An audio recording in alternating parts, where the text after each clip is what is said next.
Baik, kita lanjutkan kajian kita, masih membahas Qasasul Anbiya, dan malam ini kita akan membahas tentang kisah Nabiullah Yahya alaihi salatu wassalam. Ma'asyiral muslimin yang dimuliakan Allah subhanahu wa ta'ala, kisah Nabi Yahya ini berbeda dengan kisah-kisah para nabi yang lainnya, karena Nabi Yahya ini salah satu nabi yang dipisahkan antara kepala dan badannya ataupun dipenggal karena suruhan Raja Herodia kala itu, dan kepalanya dijadikan mahar wanita pelacur. Sehingga kisahnya ini memang menarik untuk kita kisahkan, dan nanti syarat dengan pelajaran kalimat per kalimat dalam Al-Quran, tepatnya dalam surah Maryam. Karena cerita itu bukan hanya dinikmati kisahnya,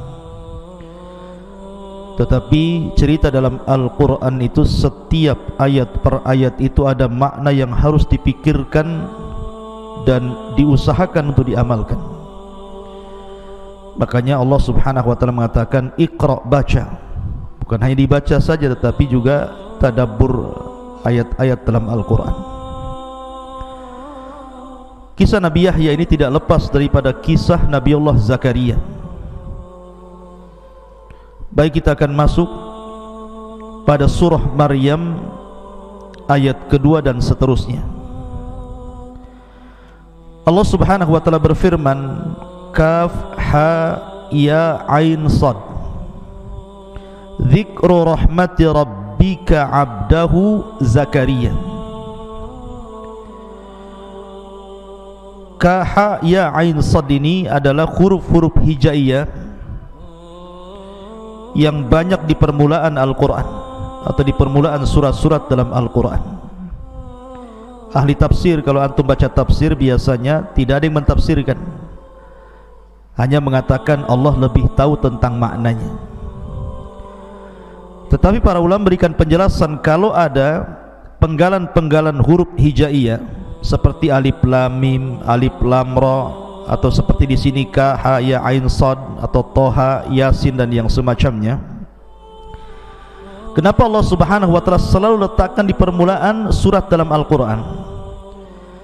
Karena Allah letakkan sebagai tantangan Allah kepada orang-orang yang diturunkan Al-Quran kepada mereka.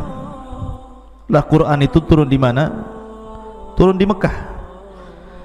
Dan orang-orang Mekah kala itu berbahasa Arab, dan Al-Quran turun menggunakan bahasa Arab.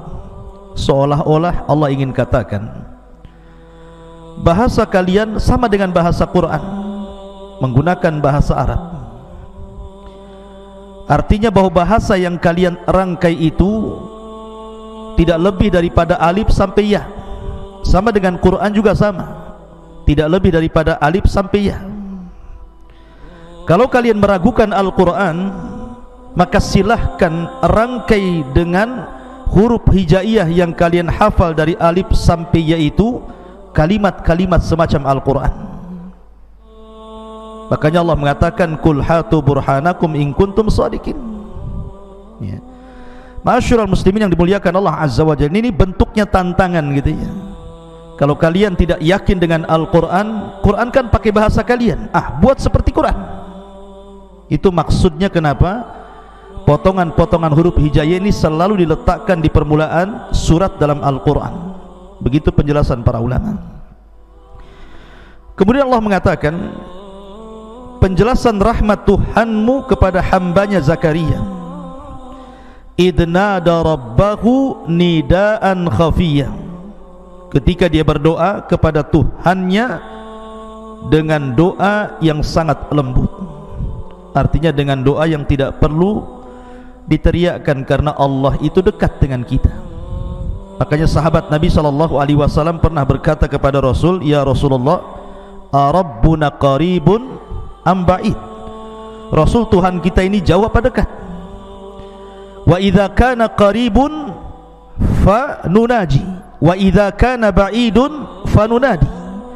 Kalau memang dia dekat kita bisik-bisik saja, tapi kalau dia jauh kita panggil-panggil. Maka Allah Subhanahu wa taala turunkan ayat, wa idza sa'alaka ibadi anni fa inni qarib. Apabila hamba-hambaku bertanya soal aku ya Muhammad, katakan aku dekat. Jadi tidak perlu doa itu teriak-teriak. Doa itu tidak perlu berteriak-teriak, tetapi dengan cara nidaan khafiyah seperti doanya Zakaria. Kemudian Allah mengatakan, qala rabbi inni wahanal azmu minni wasta'ala ar-ra'su syaiba. Zakaria berkata, ya Rabb, sesungguhnya telah lemah tulang ini, dan juga sesungguhnya rambut ini telah beruban memutih. Walam akun bidu'aika rabbi syakiya, dan aku menjadi dengan doa kepadamu tidak pernah kecewa. Artinya dia terus berdoa dan tidak pernah bosan untuk tidak berdoa. Dan harusnya seperti itu, ikhwan. Yang tahu nilai sebuah doa itu para nabi. Kadang-kadang orang itu kalau ada masalah bukan mengadu kepada Allah, malah nulis status. Jadi minta bantuan kepada orang-orang yang ada di Facebook, yang ada di Instagram. Yang membuat masalah itu Allah, yang mengangkat juga Allah. Jadi kalau ada masalah tidak perlu ditulis di status. Ini aneh, setiap ada masalah mesti ditulis status. Lagi galau, ngapain orang coba tulisan begitu? Minta kepada Allah Azza wa Jalla, masalahnya diselesaikan. Makhluk itu tidak bisa menyelesaikan masalah. Makanya Zakaria mengajarkan kepada kita, jangan pernah bosan berdoa. Kemudian Allah mengatakan, wa inni khiftul mawaliya min warai wa kanat imraati akhiran fahabli min ladunka waliyan yarithuni wa yarithu min ali ya'qub waj'alhu rabbi radiyya. Kemudian Zakaria mengatakan, dan sungguh aku khawatir keluargaku, kerabatku dari belakangku, maksudnya kalau tidak ada keturunan, dan dia istriku seorang yang mandul. Artinya secara medis tidak mungkin melahirkan, karena orang mandul tidak mungkin melahirkan. Fahabli min ladunka waliya, maka berilah kepadaku dari sisimu waliya, pertolongan. Untuk apa? Yarithuni, agar dia mewarisi diriku. Wa yarithu, dan mewarisi min ali Ya'qub, dari keturunan Ya'qub. Waj'alhu rabbi radiyya, dan jadikanlah dia Tuhanku seorang hamba yang diridhai. Dari sini menunjukkan bahwa Zakaria itu masih nabi-nabi Bani Israel. Karena ketika dia mengatakan yarithu min ali Ya'qub, menunjukkan bahwa ada garis keturunan antara Zakaria dengan Nabi Allah Ya'qub. Dan Ya'qub itu namanya Israel, keturunannya disebut Bani Israel, dan Zakaria itu satu di antara nabi Bani Israel. Kemudian Allah mengatakan, ya Zakaria, inni nubashiruka bi ghulamin ismuhu Yahya. Wahai Zakaria, sesungguhnya kami beri kabar gembira kepadamu akan lahir seorang anak laki-laki namanya Yahya. Lam naj'al lahu min qablu samia, di mana nama Yahya itu belum pernah ada nama seperti itu sebelumnya. Jadi nama Yahya itu nama satu-satunya yang Allah berikan kepada putranya Zakaria. Sebelumnya tidak ada orang namanya Yahya. Kalau sekarang banyak nama Pak Yahya itu. Di mana rumah Pak Yahya? Sebelah sana. Tapi sebelum itu, di zaman Nabi Yahya, tidak ada nama Yahya kecuali putra Zakaria. Maksudnya seperti itu. Kemudian qala rabbi anna yakunu li gulamun wa kanat imraati akhiran wa qad balagtu minal kibari itiyah. Zakaria pun mengatakan, ya Tuhanku, bagaimana aku akan memiliki anak gitu kan, sementara usiaku sudah tua renta, istriku pun mandul, dan sungguh aku telah sampai usia yang lanjut, itiyah, dan sangat tua renta. Tetapi lihat jawaban Allah, qala kadzalika qala rabbuka huwa alayya hayyin wa qad khalaqtuka min qablu wa lam taku syai'an. Kemudian Zakaria mengatakan, Allah berfirman, demikianlah bagiku itu mudah, kata Allah, bagiku itu sangat mudah, dan sungguh aku telah ciptakan dirimu sebelumnya. Kamu ini dulu enggak ada, kemudian aku ciptakan jadi ada. Kalau hanya engkau meminta kepadaku agar punya anak, itu mudah bagiku, kata Allah. Kemudian Nabi Zakaria minta tandanya. Qala rabbi ij'al li ayah. Taib, kalau seandainya Allah anugerahkan kepadaku keturunan, apa tanda-tandanya? Maka Allah mengatakan, qala ayatuka alla tukalliman nasa thalathata ayyamin sawiyah. Tandanya bahwa engkau tidak akan bisa bicara kepada manusia selama 3 malam padahal engkau dalam kondisi sehat. Jadi nanti kalau engkau tiba-tiba tidak bisa bicara, bisu gitu kan, mau ngomong susah, harus dengan isyarat atau dengan tulisan, dan itu selama 3 hari, berarti istrimu mengandung tuh. Jadi tandanya dibisukan Zakaria selama 3 hari. Kalau engkau suatu ketika tiba-tiba susah bicara, mau ngomong susah, hanya dengan isyarat dan tulisan, berarti istrimu lagi ngandung tuh. Kemudian fa kharaja ala qaumihi minal mihrabi fa auha ilaihim an sabbihu bukrata wa asiya. Maka ketika betul-betul Zakaria tidak bisa bicara selama 3 malam, tiba-tiba istrinya hamil betul. Maka dengan senang hatinya dia keluar dari mihrabnya. Ingat, mihrab itu bukan mihrab masjid kayak gini, bukan ya. Mihrab itu artinya di sini seperti kan Maryam itu punya mihrab kan. Kullama dakhala 'alaiha Zakariyal mihrab. Setiap Nabi Zakaria masuk mihrab. Apa sih mihrab itu?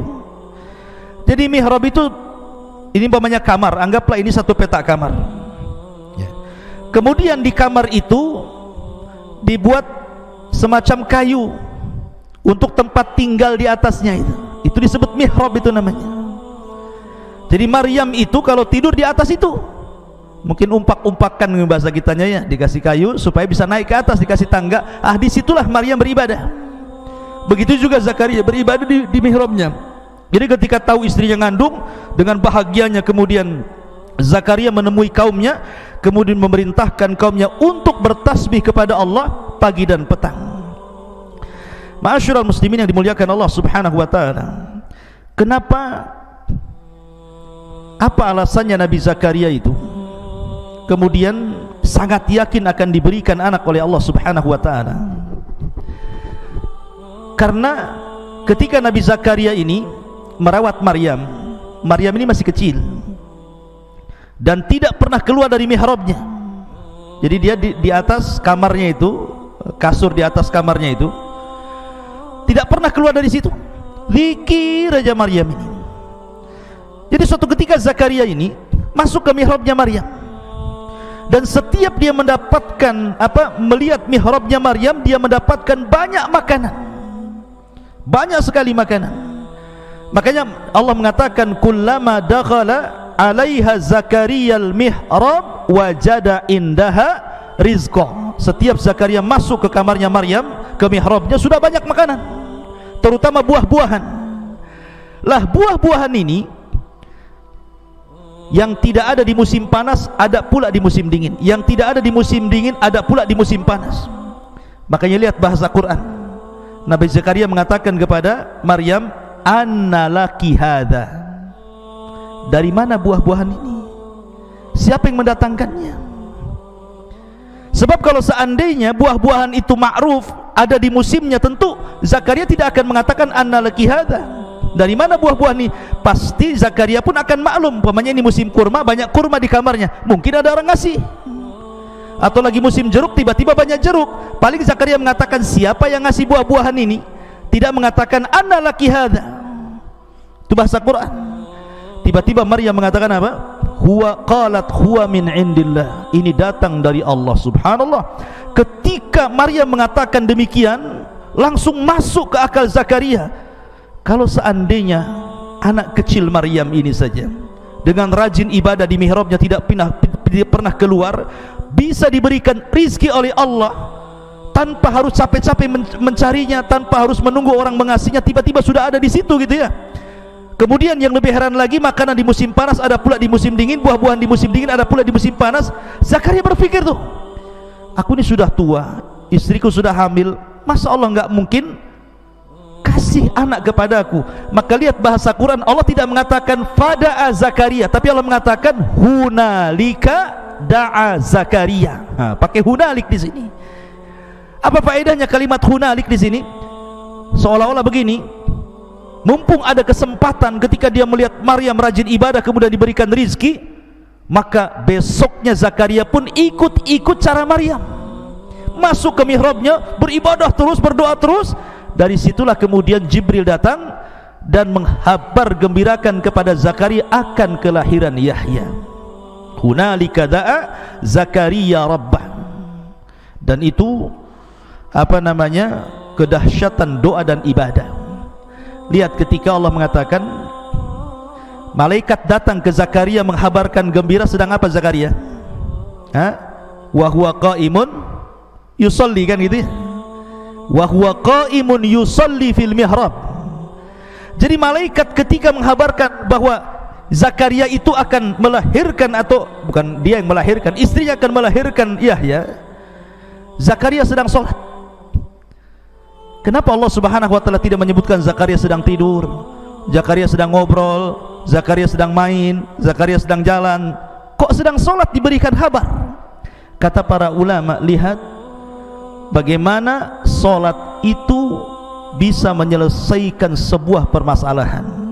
Makanya Nabi SAW kalau ada masalah itu segera sholat, kemudian meminta kepada Allah supaya masalahnya diselesaikan. Maka sholat itu sesuatu yang sangat penting dalam kehidupan umat manusia ini. Taib, setelah kemudian Allah Subhanahu wa taala anugerahkan Zakaria seorang putra namanya Yahya. Nabi Yahya ini ikhwatu fiddin, muliakan Allah Azza wa Jalla, orangnya aneh karena selalu hidup di hutan. Jadi kecil-kecil itu hidup di hutan dia tidak pernah bergaul dengan kawan-kawan sebayanya, sendiri dia hidupnya itu. Masih kecil belum balik itu dia tidak pernah main sama kawan-kawannya, sampai kawan-kawannya mengatakan hayyanal abmana, yuk kita main sama kita. Bukan di zaman sekarang, yuk kita main kelereng, main apa lagi, petak umpet, berenang, main futsal gitu ya zaman sekarang kan. Apa kata Zakaria? Allah tidak pernah menciptakan aku untuk main-main. Ma khalaqna lila'ib, ma khuliqna lila'ib, katanya. Aku tidak diciptakan untuk main-main, katanya. Antum kalau kayak Nabi Yahya kan mantap tuh. Pal main bola, aku nggak diciptakan untuk main-main, gitu ya. Main bola Pal, ayo di mana? Ini repot antum ya. Tunggu saya ajak kawan lagi, nularkan penyakit lagi. Jadi bagaimana Zakaria ini mengatakan ma khuliqna lila'ib, aku tidak diciptakan untuk main-main. Dari situ dia tidak pernah ikut kawan-kawannya, dia hidup sendiri. Kadang-kadang dia ke hutan. Jadi kalau ada makanan itu, maka Nabi Zakaria itu karena kelembutan hatinya, semua hewan-hewan di hutan itu dikasih makan sama dia. Sampai akhirnya mulai dari hewan buas sampai hewan jinat itu tidak berani mengganggu Nabi Yahya karena dia yang kasih makan mereka. Ma'asyiral muslimin yang dimuliakan Allah Azza wa Jalla, perhatikan di sini kisah ini dimulai dari surah Maryam. Ya Yahya khudil kitaba biquwwah, wa Yahya, ambillah kitab Taurat ini dengan kuat. Dari sini ada faedah apa? Seorang pendakwah itu harus kuat. Allah mengatakan ya Yahya, ambil Taurat dengan kuat. Faedahnya apa? Antum thalabul ilmi kelak akan jadi dai. Antum tidak boleh lemah, harus kuat, harus siap menghadapi masalah, tidak boleh malas. Ini calon dai tidur aja, gimana ceritanya ya, ngobrol saja. Harus kuat, sungguh-sungguh. Seorang calon dai itu harus sungguh-sungguh, harus sabar, siap menghadapi masalah. Karena nanti antum akan dihadapkan dengan berbagai masalah dari mad'u, dari orang yang antum dakwahi. Makanya Allah mengatakan ya Yahya khudil kitaba bil quwwah. Kenapa bil quwwah, dengan kekuatan? Karena tantangannya berat. Jadi seorang pendakwah itu akan ada masalah banyak. Quran ini Allah mengatakan inna aradna al-amanata ilas samawati wal ardi wal jibali fa'abaina an yahmilnaha, kan itu ya, wa asfaqna minha wa hamalahal insan. Ketika Allah Subhanahu wa ta'ala tawarkan nih agama ini, Quran ini kepada langit, kepada bumi, kepada gunung, semua tolak. Mereka enggak mau, karena tahu bahwa amanah menyampaikan Al-Quran itu berat. Wa asfaqna minha, enggak mau mereka. Fahamalahal insan, manusia pula mau. Makanya Allah mengatakan innahu kana zaluma, gitu ya. Qatafidin muliakan Allah Azza wa Jalla. Jadi faedahnya khudil kitaba bil quwwah, antum calon-calon dai harus kuat. Dari sekarang harus kuat, jangan membleh, jangan malas. Wa atainahul hukma sabiyya, dan kami telah memberikan hikmah, ilmu, pengetahuan, kecerdasan kepada Yahya sejak dari anak-anak. Makanya tadi diajak main dia nggak mau.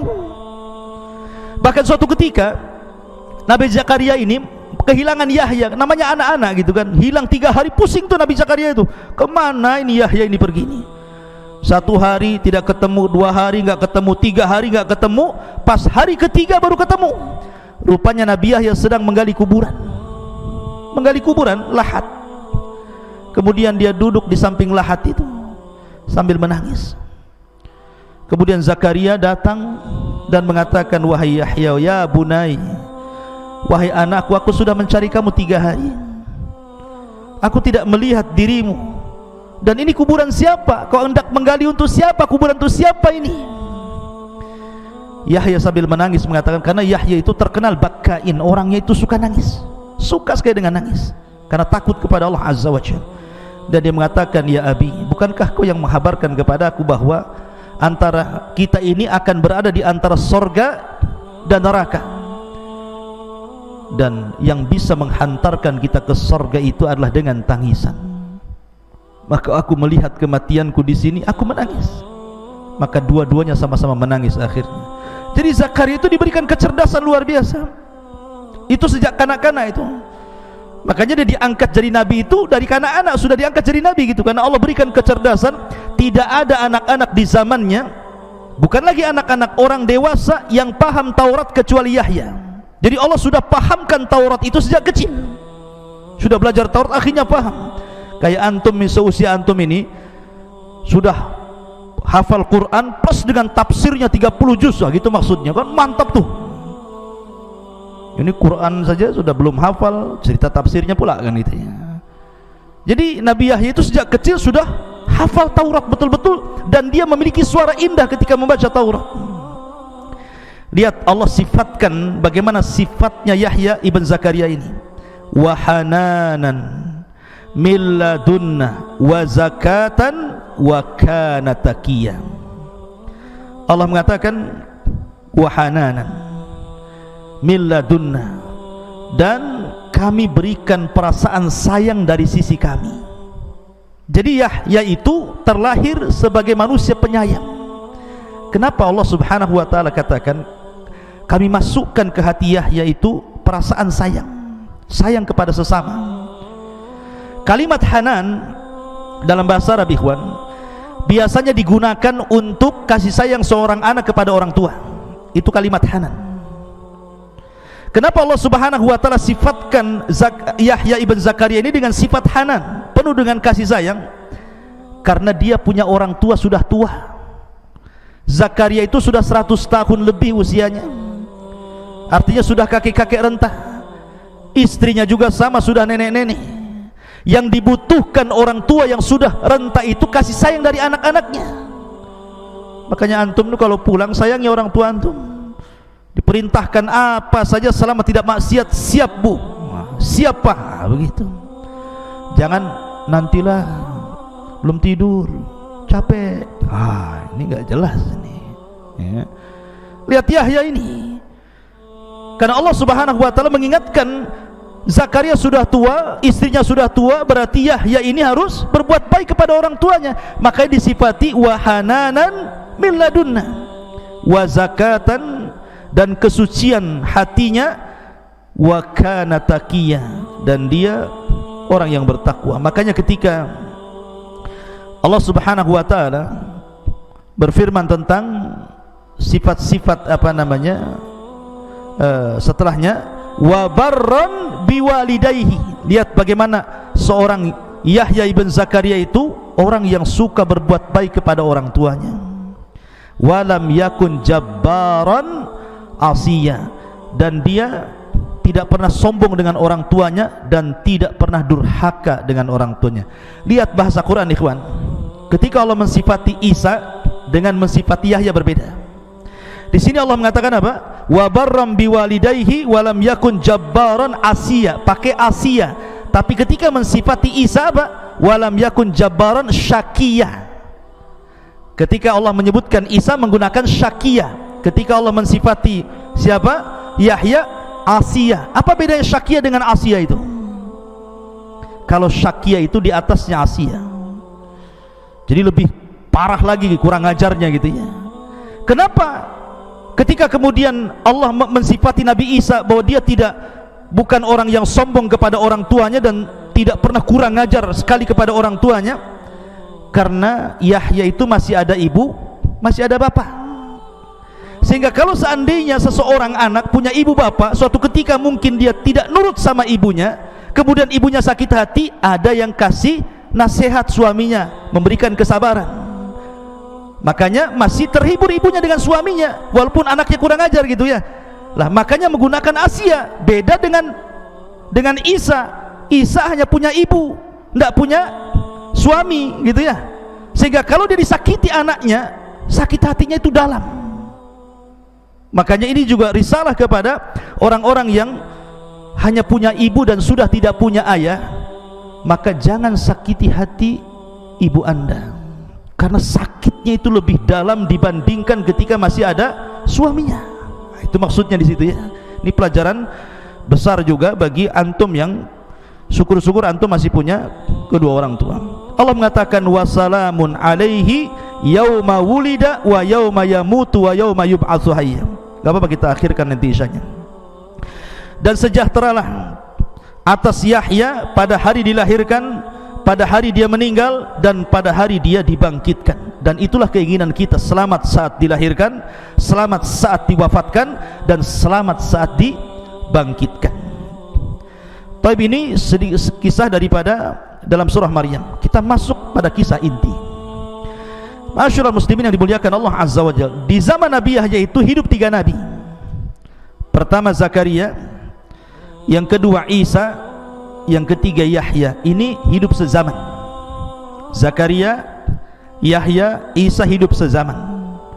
Karena antara Yahya dan Zakaria itu, Yahya dengan Isa itu masih kerabat. Karena Zakaria itu menikah dengan saudari dari saudari dari keluarga Imran. Jadi Imran punya istri namanya Hanan, kemudian punya adik perempuan dinikahi Zakaria. Kemudian dari Hanan ini lahir Maryam, kemudian dari Zakaria lahir Yahya, dari Maryam lahir Isa. Berarti Isa dengan Yahya itu sebutannya apa? Anak paman, anak bibi, Ibnu Kholah namanya ya, anak bibi gitu, jatuhnya anak bibi. Makanya ketika Nabi SAW Isra Mi'raj, kemudian naik ke langit kedua, berjumpa dengan Isa dan Yahya, dan keduanya adalah Ibnu Kholah, anak daripada bibi. Masyaallah muslimin yang dimuliakan Allah Azza wa Jalla. Suatu ketika Nabi Isa dengan Nabi Yahya ini berjumpa. Yahya dan Isa ini berjumpa. Kemudian Allah Subhanahu wa taala berwasiat kepada Nabi Yahya dengan 5 wasiat. Wahai Yahya, aku beri kau 5 wasiat. Kau amalkan 5 wasiat ini, kau dakwahkan kepada Bani Israel dan suruh Bani Israel mengamalkannya.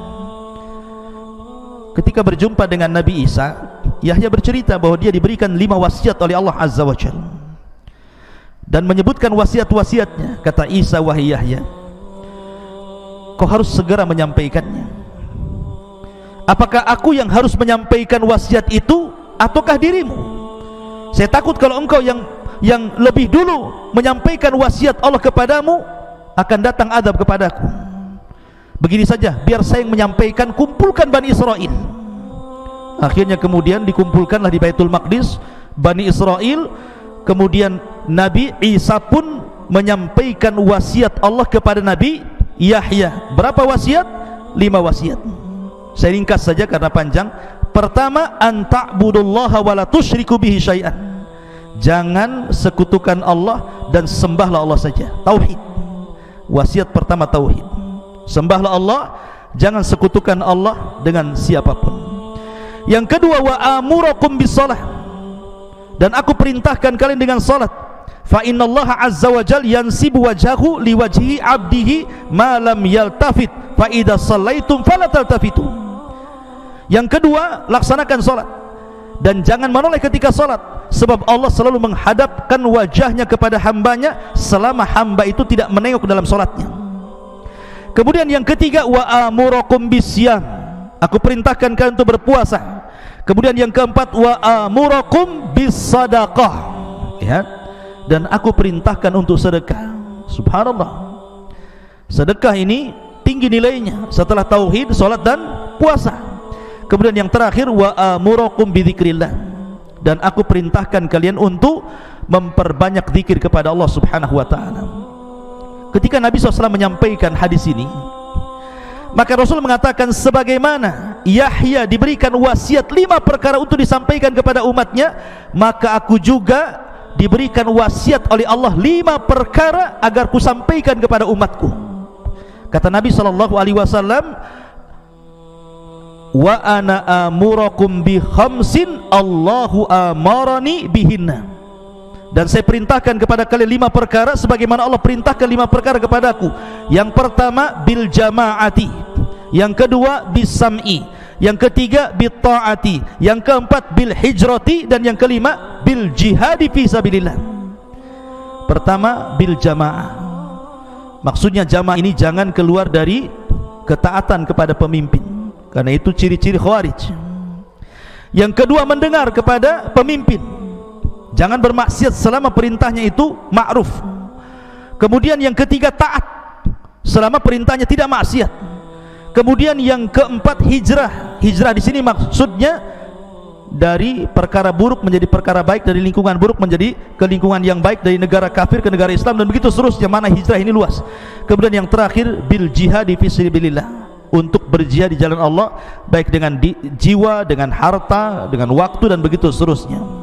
Intinya bahwa di sini antara Yahya dengan Isa itu sezaman, cuman bedanya kalau Yahya itu nabi dan dia meneruskan syariatnya Nabi Musa, menyampaikan Taurat. Tetapi kalau Isa itu bukan hanya nabi tapi rasul, karena diturunkan padanya kitab Injil. Dan yang pertama kali beriman kerasulan Isa adalah Yahya. Jadi Yahya itu didustakan dakwahnya. Justru yang pertama kali beriman kepada Isa itu Nabi Yahya, karena dia juga seorang nabi ya.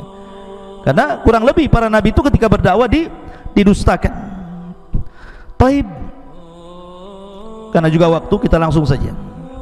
Lalu bagaimana kisah wafatnya Nabi Yahya ini? Kisah wafatnya memang sangat tragis sekali. Dahulu ada seorang raja, seorang hakim di Palestina, namanya Herodia, yang sebelumnya dipimpin oleh Herodus. Namanya dulu Herodus, kemudian meninggal Herodus, diganti dengan Herodia. Dialah hakim Palestina kala itu. Dan Herodia ini, dia suka dengan anak perempuan daripada bibinya. Jadi dia suka dengan anak perempuan bibinya. Dan dalam syariat Nabi Yahya tidak boleh menikah dengan kerabat seperti itu, karena itu mahram dan haram hukumnya. Itu syariat dulu ya. Kalau syariat sekarang kan sepupu boleh menikah, kalau zaman dulu mungkin nggak boleh. Lah kadang raja ini kan sudah terlampau cinta dengan wanita itu, anak daripada saudarinya. Dalam riwayat saudarinya ada mengatakan anak bibinya itu yang cantik sekali itu. Masalahnya ibu daripada putri itu adalah orang yang paling bermusuhan dengan Nabi Yahya. ibunya itu adalah wanita yang paling bermusuhan dengan Yahya, tidak suka dengan dakwahnya Nabi Yahya. Kemudian akhirnya terdengarlah bahwa raja akan menikah dengan orang yang tidak boleh dalam syariat Yahya dinikahi. Ketika itu Nabi Isa bin Maryam memerintahkan Yahya untuk mengajari Hawariyun, para sahabat-sahabat Isa ibn Maryam. Lah salah satu fatwa yang difatwakan oleh Yahya kepada Hawariyun itu, tidak boleh menikah dengan seorang wanita yang masih ada hubungan kerabat, seperti Raja Herodia ini dengan wanita tadi. Menyebarlah fatwa Nabi Yahya ini dari mulut ke mulut, dari telinga ke telinga, sampailah ke istana. Dan ingat, Nabi Yahya itu punya pengaruh, dia seorang orator. Kalau dia ceramah itu terpengaruh manusia banyak. Jadi ketika mendengar fatwa seperti itu, raja marah gitu ya. Bagaimanapun fatwa itu mengganggu istana, artinya bahwa istana terganggu dengan fatwa itu. Akhirnya kemudian suatu ketika wanita itu karena takut tidak jadi nikah dengan raja, maka sang ibu dari wanita yang hendak dinikahi raja itu disuruh menghantarkan khamar kepada raja itu diminum. Maka Herodia pun meminum khamar, mabuklah. Ketika mabuk itulah ibunya mengatakan kepada anak putrinya, berdandanlah dengan dandanan yang paling cantik, lewatlah di hadapan raja. Akhirnya dia pun dandan dengan dandan cantik. Raja lagi mabuk, kemudian lihat wanita yang dicintainya tiba-tiba lewat dengan dandan yang paling cantik, makin gila dia. Gila kuadrat namanya.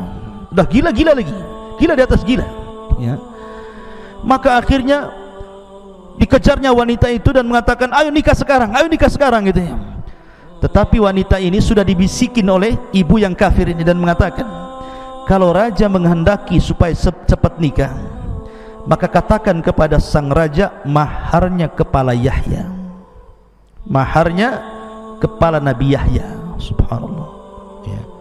Akhirnya kemudian ketika wanita itu ngomong sama raja, kau boleh menikahi diriku, tapi saya minta maharnya kepala Nabi Yahya. Raja ini kan bagaimanapun masih menghormati, karena terkadang dia pun minta fatwa kepada Nabi Yahya. Makanya dia mengatakan kepada wanita itu, janganlah minta yang itu. Kalau kau minta emas saya kasih, minta istana saya kasih, minta harta saya kasih, mau apa saja, tapi jangan itu. Tapi wanita itu mengatakan, tidak, itu mahar saya. Dengan sebab itulah akhirnya Herodia ini, Raja Herodia ini mengutus pasukan untuk menangkap Yahya dan memenggal kepalanya. Diutus pasukan besar. Lah Yahya sedang mengajar di masjid. Hawariyun, orang-orang Isa bin Maryam, sahabat-sahabat Isa bin Maryam, tiba-tiba masjid dikepung. Akhirnya Nabi Yahya pun dijemput dari mihrabnya, kemudian dipenggal kepalanya, dipisahkan dengan badannya. Celakanya lagi, badannya dikirim kepada bapaknya Zakaria. Zakaria masih hidup, tapi anaknya sudah mati. Coba perasaan orang tua, tiba-tiba dikirim jasad anaknya, kemudian kepalanya diletakkan di bejana emas, kemudian dikirim ke istana. Gimana perasaan Zakaria selaku bapak? Tahu-tahu ada jasad anaknya di situ ya. Akhirnya kepala Nabi Yahya ini diletakkan di bejana emas, dikirim ke istana. Ketika melihat kepala Yahya di bejana emas, wanita fajirah, wanita baghi ini tiba-tiba tertawa terbahak-bahak. Subhanallah, al jaza min jinsil amal, ikhwan. Jazaul ihsan ilal ihsan, jazaus sayyiati ila sayyi'ah. Balasan keburukan itu akan ditimpakan keburukan yang sama. Karena Allah yang mengatakan dalam Al-Quran, apakah kalian mengira, am hasibtum apakah kami mengira annallaha ghafilan amma ya'malu zalimun, Allah itu zalim, Allah lalai dari orang-orang yang melakukan kezaliman? Tidak, Allah tidak pernah lalai dari kezaliman manusia. Maka ketika kepala Yahya itu betul-betul dihadapkan kepada raja sebagai maharnya, Allah gempakan istana. Bergetar istana itu, datang gempa. Kemudian gempa ini membelah bumi. Kita lihat kan di negeri kita saja ada gempa yang buminya terbelah tuh. Tiba-tiba istana itu terbelah tuh. Lah ketika itu wanita di mana dialah otak pembunuhan itu terperosok ke dalam lubang itu. Subhanallah, tiba-tiba kemudian buminya merapat lagi, kemudian berusaha sampai ke kepala sampai sini, berusaha ditarik ke atas, tidak bisa. Karena daripada kemudian terkubur semuanya, akhirnya kemudian raja pun memerintahkan prajurit untuk memenggal kepalanya, minimalnya tersisa kepalanya, badannya masuk amblas ke dalam tanah. Lihat sebagaimana dia memerintahkan Nabi Yahya dipenggal kepalanya, terpaksa pun dia dipenggal kepalanya. Al jaza min jinsil amal, balasan itu sesuai dengan amalannya. Ini satu pendapat bahwa kematian Yahya seperti itu. Ada yang mengatakan bahwa Yahya meninggal dunia itu, kila dikatakan bahwa Herodus atau Herodia ini, ada yang mengatakan kalau dari kan Raja Herodia ini cerita Herodus, raja sebelumnya. Jadi Herodus ini karena zamanu Yahya alaihi salatu wassalam malikun yud'a Herodus. Dulu di zaman Nabi Yahya ada seorang raja yang dipanggil dengan sebutan Herodus. Wa kana lahu ibnatu baghiyin ismuha Uzail. Ismuha Azbil. Mana ini? Bisa dibaca Uzbil, Azbil, begitulah nama perempuannya. Jadi ibnatu baghi, jadi Herodus ini punya berzinah dengan seorang wanita, lahir anak perempuan, namanya ibnatul baghi. Anak perempuan ini setelah besar tertarik pula dengan Nabi Yahya, karena Yahya itu kan orangnya tampan gitu ya, orangnya cerdas. Jadi wanita ini, anak daripada Herodus ini, tertarik dengan Nabi Yahya. Akhirnya setiap hari dia datang kepadanya, digodanya Yahya itu, terus digoda, tapi Yahya selalu menghindar, tidak mau, karena Yahya itu disifatkan dalam Al-Quran wa sayyidan wa hasuran wa nabiyan minas salihin, kan itu ya. Dia sayyid, dia akan pemimpin yang tangguh, kemudian hasur itu artinya afif, yang menjaga kehormatannya, wa nabiyan, dan dia seorang nabi dan juga termasuk orang-orang saleh gitu ya. Jadi Nabi Zakaria menghindar, tidak mau, digoda apapun dia nggak mau. Kalau posisi Nabi Yahya diganti dengan antum, sebentar aja kelepek-kelepek antum ya. Karena yang menggoda perempuan cantik, anak raja lagi ya. Tetapi Yahya berusaha menjaga kehormatannya, didekati wanita itu tidak mau. Karena itulah akhirnya dia ngadu kepada bapaknya, marah bapaknya Herodus ini. Karena marah itulah akhirnya dia dendam kepada Yahya, diutuslah pasukan, disuruh dipenggal kepalanya. Subhanallah. Lah ketika itulah dua riwayat yang menyebutkan kematian Nabi Yahya. Setelah jasadnya Yahya, badannya dikirim kepada Zakaria, kepalanya dibawa ke istana. Tentu seorang ayah bagaimanapun melihat jasadnya sedih, kawan. Dan terutama orang-orang dan para pengikutnya, baik pengikut Yahya, pengikut Isa, pengikut Zakaria, geram semua dengan raja ini. Lah karena dikhawatirkan kemudian Nabi Zakaria ini akan membangkitkan manusia, kemudian akan melawan kepada raja. Akhirnya kemudian raja pun membuat pasal bagaimana caranya, sebagaimana dia berhasil membunuh Yahya, mereka pun akan membunuh Zakaria. Dikirim pasukan dengan tuduhan bahwa Zakaria adalah orang yang telah menghamili Maryam. Karena kan Maryam hidup di mihrab di Baitul Maqdis, dan yang mengkafil Zakaria. Dibuat fitnah. Oh, jangan-jangan Maryam hamil itu Zakaria yang hamili, kan gitu.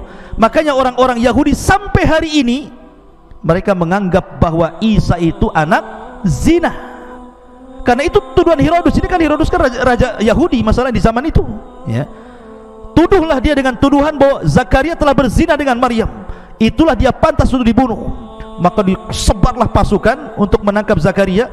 Zakaria tahu bahwa dia sedang dikepung, maka dia bersembunyi di hutan. Salah satu nabi mukjizat Zakaria itu bisa membelah pohon, ikhwan.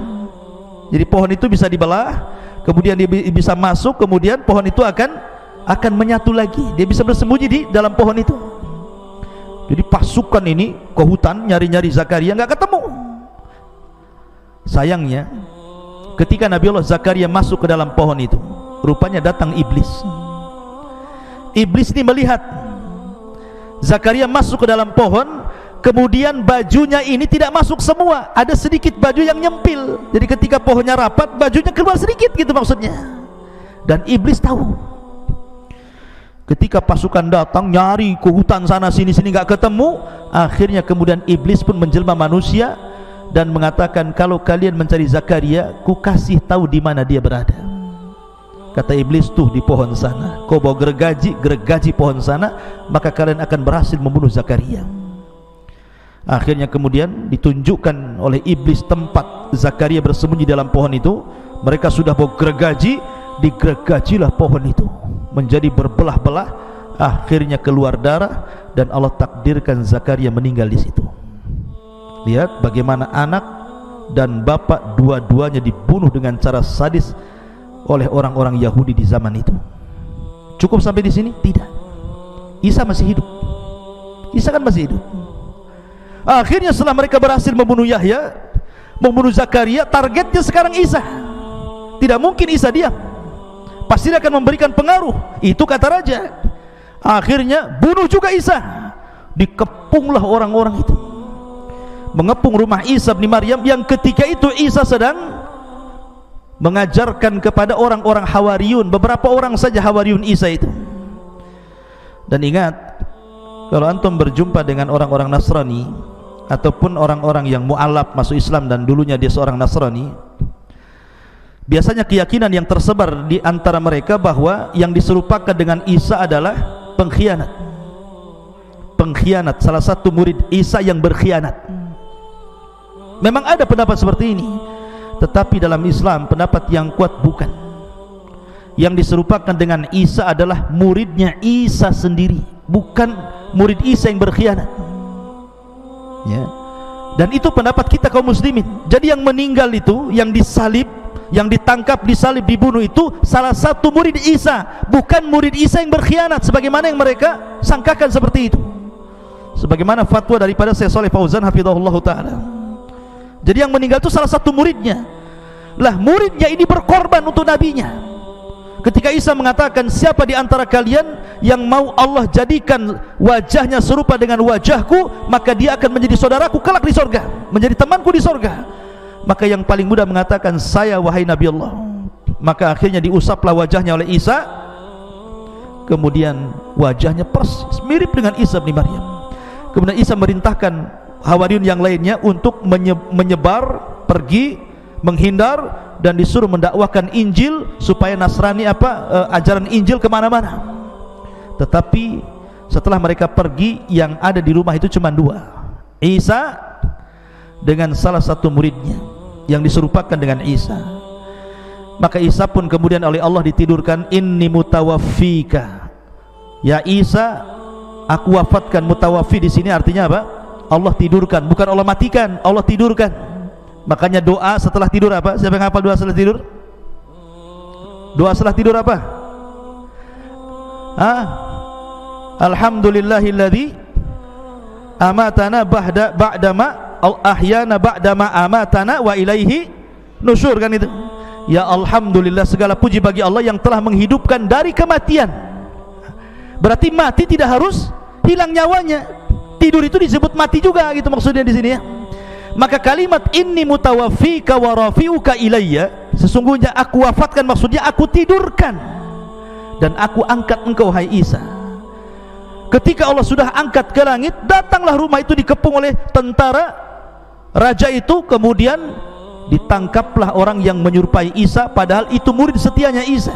Hawariyun Isa ditangkap, kemudian dibunuh, disalib. Maka orang Yahudi mengatakan, qatalnal masih ibn Maryam, kami sudah membunuh al-Masih ibn Maryam. Allah bantah, wa ma qataluhu wa ma sallabuhu walakin syubbiha lahu bal rafa'ahu Allahu ila sama. Mereka tidak membunuh Isa, mereka tidak menyalib Isa, bahkan yang dibunuh dan yang disalib, yang diserupakan Isa, bahkan Isa diangkat ke langit. Ya, sekaligus tiga nabi jadi target. Kalau Allah subhanahu wa ta'ala tidak angkat Isa ke langit, tentu Isa pun jadi sasaran pembunuhan. Tetapi sudah kudrat Allah, artinya kehendak Allah bahwa seorang Rasul tidak mungkin mati dibunuh. Rasul tidak mungkin mati dibunuh. karena Rasul itu membawa syariat baru. Tidak mungkin Nabi yang membawa syariat baru, Rasul gitu ya, dibunuh. Makanya lihat para Rasul ulul azmi itu, mereka tidak mati dibunuh supaya bisa menyebarkan risalahnya.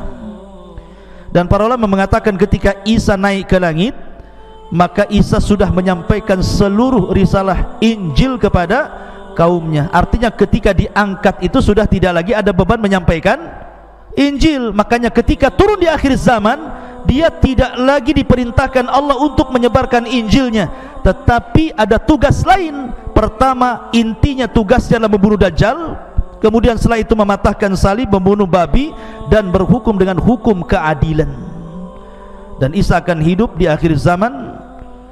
Adapun apakah Isa menikah kemudian punya anak, wallahu a'lam, hadisnya juga lemah. Tapi yang jelas Isa akan turun di akhir zaman, menunjukkan bahwa kenapa Isa turun di akhir zaman, salah satu faedahnya bantahan kepada orang Yahudi dan Nasrani. Apa bantahan kepada Yahudi?